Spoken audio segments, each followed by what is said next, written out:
Hey guys, how are you doing today? I hope that you are doing amazing and fantastic and wonderful. So Cleo has decided to join us. We're not eating the flowers. Cleo. No, Cleo. No flower eating today. Oh, she really likes eating those flowers. I don't know why. So today's video is the yearly video that I do, or that a lot of us booktubers do, the mid-year book freakout tag. So yeah, these are just 13 questions that are sort of like getting your mind in the right spot on like how your reading's going this year and everything like that. I will say that I have taken sort of a step back. I did go and read my answers for 2018 and 2019. So this is my third year on BookTube, which is pretty cool if you ask me. I have almost 3,000 of you who watch my stuff. That's just like, you guys like me enough to like watch me every week. Like, hi, how are you? But awkwardness aside, there are 13 questions that we have here that sort of bring the year into review. Why, baby, she's very, very lovey today. All right, so the very first question is the best book that you've read so far in 2020.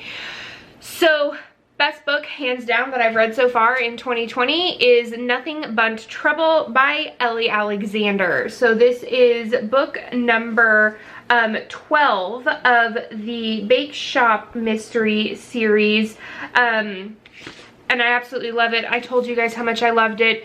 I mean, I can go on and on and on and on and on forever about that series. You guys just know how much I love that series. Number 2 is the best sequel you've read so far in 2020. So far I have read, I think, 61 books. And one of the sequels that I read that was at the absolute best is Pulp Fiction, and this is by Julie Ann Lindsey. I binge read a lot of her books at the beginning of the year, and then we read the first book in this series for book club, and I loved it, and then the next book came out and I immediately bought it, and it's a really, really good sequel, guys. I really, really enjoyed it. New release you haven't read yet but want to.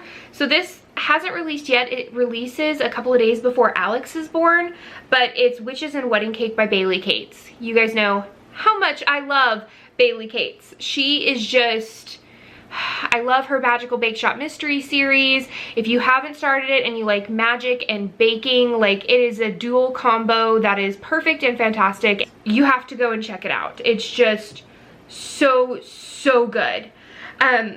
The next book is most anticipated release for the second half of the year, A Deadly Edition by Victoria Gilbert. I have been pre-approved for a NetGalley arc of it, and I can't wait to dive in and read it more. Apparently I missed book 4 that came out in January. I will say that was during like my silent, like almost non-reading time during my pregnancy at the beginning of like the first trimester. So I think that it just went out of my head. I don't know how it just went out of my head. I rectified that today by purchasing it immediately on my Kindle. So that will be the next book that I read. You know, it will be the next book that I read. So I'm rectifying that, I promise. Biggest disappointment, Claws of Justice by Lynn. We read that for book club, and it was just very, very hard to follow. It had a great premise and I loved the idea of it, but I did not like that book at all. Biggest surprise, Fly Me to the Moon by Diane Vallere. This is the series that I'm like, what? Sci-fi cozies exist? Though it's a thing, sci-fi cozies? How cool is that? And so I just devoured all the sci-fi cozies that I could, found some great diamonds in the rough, and then I found some not so great DNFable sci-fis as well. So yeah, but that one, fantastic. So speaking of sci-fi cozies, number 7 is favorite new author or debut to you. Richard D., the author of the Andorra Pett sci-fi mystery series. I read all, I think 4 or 5 books in that series as well. Loved it. New fictional crush, Mac from the Second Chance Cat Mystery series by Sofie Ryan, aka Sophie Kelly, who also writes the Magical Cat series. And I just loved Mac so much. I just read The Fast and the Furriest, which, if it's not necessarily a spoiler, it's a book all about him and sort of his past, which in the first four books, yeah, because I'm on book 6 now, in the first 4 books, like, you don't really know much about Mac, and I have the biggest crush on Mac. I love that character. Newest favorite character. So this has to be Pika from the Sylvia Stryker mystery series by Diane Vallere. She's just adorable, and I want to squeeze her to bits, and she is an alien, and she's just, her race is very susceptible to bright and shiny things, and she has a heart of gold, and she has loyalty. Like, I just love this character. It's just adorable, adorable. Book that made you cry. So I had to go back all 61 books just to see like what I have read this year, and I forgot that I binge read and finished the Bayside Book Writers series by Ellie Adams, and Righting All Wrongs made me sob. Absolutely, uncontrollably. I cried. I couldn't, like, I had to put the book down when I read one sentence, and I just started crying, and Aaron had to console me as though someone actually passed away in my real life, and I had to take a minute before I finished the rest of the book. A book that made you happy. So I love this book. It was really, really good, and I am super, super excited for it. It was Cupcakes and Chaos by Lisa. You know Lisa. We do book club together, and she's such a great friend, and I was so happy when she put out her very first cozy mystery. If you haven't checked it out, go check it out. I love seeing my friend making her dreams come true, and that, if that doesn't make me happy, I don't know what else would. Number 12 is the most beautiful book you've bought so far this year. So I don't know necessarily like the most beautiful book that I've bought this year, but I will say that these are some of my favorite covers of cozies, because cozy mysteries just have really pretty covers in general. They're very bright and happy and fun. And so Cupcakes and Chaos, I love Lisa's bright colors with Lucky on the front. It's just very, very cute.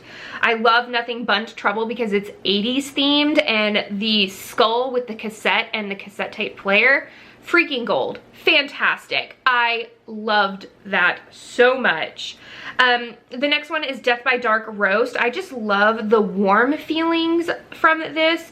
It is a new series to me. Absolutely loved. I've read the first 2 in the series. You have to go check it out. I have a review on my Instagram for it. I love the bright colors of Fly Me to the Moon by Diane Vallere. It's just very, very, it just screams cozy and sci-fi all at once. I can't explain it any more than that. And then another sci-fi cozy. I love the new Andorra Pett covers. They just look really, really good. So absolutely loved and adored those covers the most.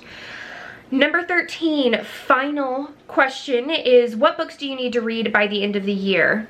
I don't have any books that I need to read. I have books that I want to read that I'm super excited about, but I am no longer putting pressure on myself to get a certain amount of books read by the end of the year, or these big, huge, lofty goals that are not really manageable for me.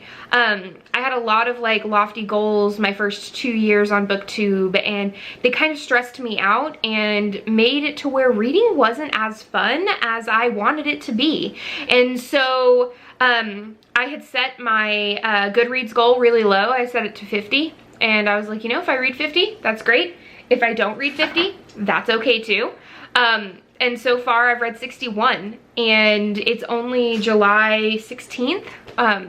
And I have read 9 books so far in July, and I feel like I would not have read that much had I had this big, huge goal where you have to read this many books in this many days and this many months and everything like that. So yeah, What are some of your answers to these questions? I want to know. Let me know down below if you've done this video. Link it down below as well. And we can share in the mid-year book freakout tag together. That's the end of this chapter of Courtagonist. Please give this video a thumbs up and subscribe if you haven't already. And until next time, guys, happy reading. Bye.